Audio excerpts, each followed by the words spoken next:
Mrs. S.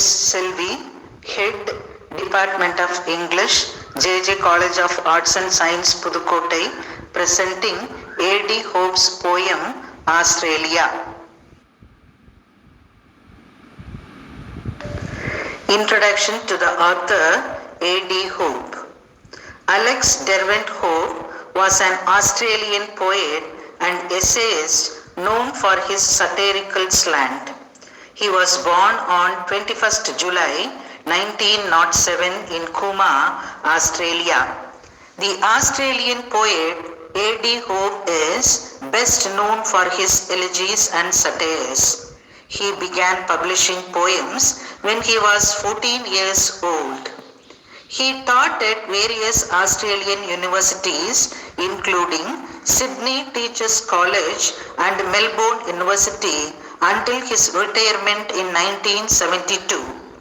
Though traditional in form, his poetry is thoroughly modern. Hope also wrote religious and metaphysical poems as well as erotic verse. His first book of poems, The Wandering Islands, appeared in 1955 and was followed by several volumes of new poems and of collected poems. He also wrote essays and criticism, including A Midsummer Eve's Dream in the year 1970, The Cave and the Spring in the year 1965, and Native Companions in the year 1974.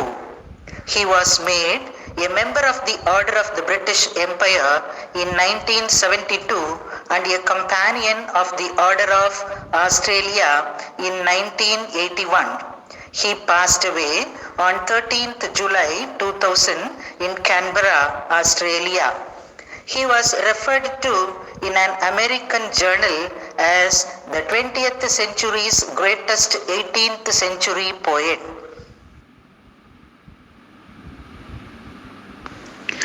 The poem Australia.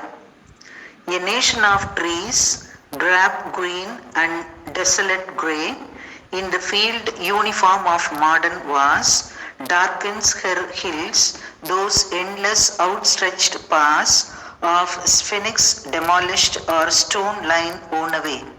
They call her a young country, but they lie.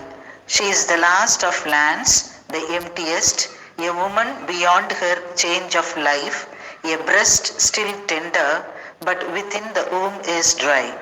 Without songs, architecture, history, the emotions and superstitions of younger lands, her rivers of water drown among inland sands, the river of her immense stupidity.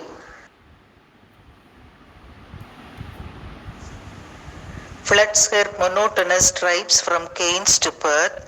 In them at last the ultimate men arrive, whose boast is not we live, but we survive, a type who will inhabit the dying earth, and her 5 cities like 5 teeming sores, each drains her a vast parasite robber state, where second-hand Europeans pullulate timidly on the edge of alien shores. Yet there are some like me turned gladly home from the lush jungle of modern thought to find the Arabian desert of the human mind, hoping, if still from the deserts the prophets come, such savage and scarlet as no green hills dare, springs in that waste some spirit which escapes the learned doubt, the chatter of cultured apes, which is called civilization over there.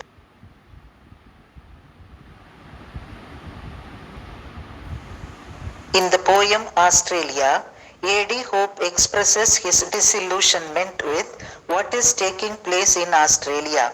The first stanza of the poem conveys the idea that the trees in Australia are dull and it stood in a desolate place. Generally, the term nature is a charming thing, but in this continent it looks like a desolated one. Nobody cares about it. He sees Australia as a country that is bleak and almost colorless and dull.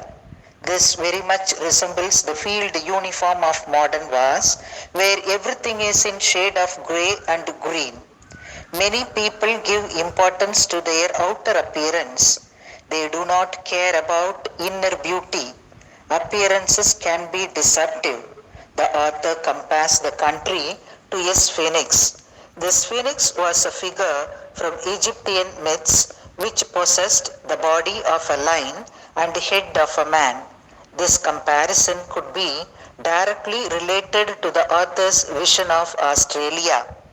The poet suggests that Australia's realm of intelligence and power have been worn away, which suggests that Australia used to be better than it is now.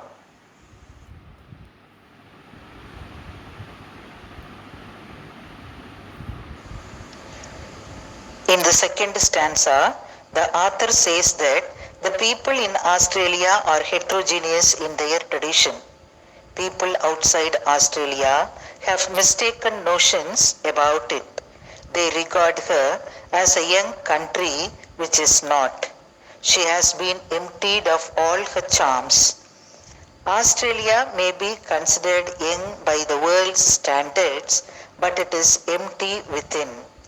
She has become too old to be revitalized. Her womb has dried up. That is, she cannot produce anything new.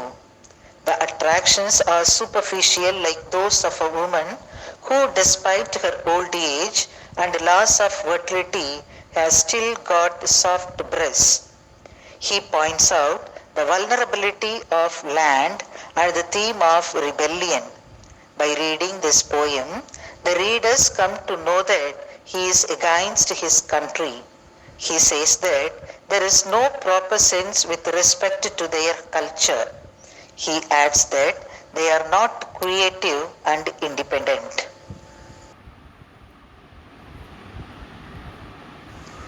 In the third stanza, the poet says that Australia has nothing to boast of in the fields of music, architecture, and history. She has no historical monuments. She has none of the emotions and the superstitions of younger lands. Her rivers are sucked dry by inland dry desert-like areas. He sees Australia as being a country that has neither historical background nor culture to speak of. He believes that it has the capabilities to do so. However, the ideas are drowned among inland sands.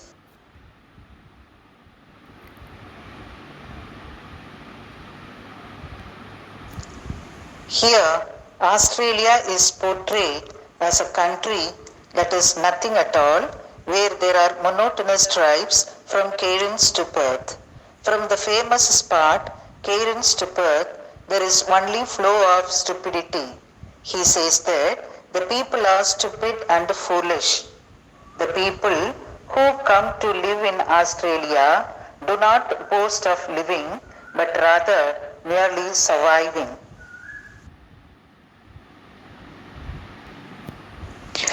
Here in this stanza, the poet says 5 teeming sources which denote Melbourne, Sydney, Perth, Canberra, and Adelaide. The people in these places have not had their own identity. He believes that people who move here are rather unwelcome and they are second hand Europeans that grow rapidly on these alien shores. He sees these people as people who drain Australia. For him, it is a vast parasite robber state which has lost its original vitality. Here in this stanza, the author says that their mind is dumb like the Arabian desert. The author, a lover of Australia, has come back here with the hope that some prophet will come here for the betterment of Australia.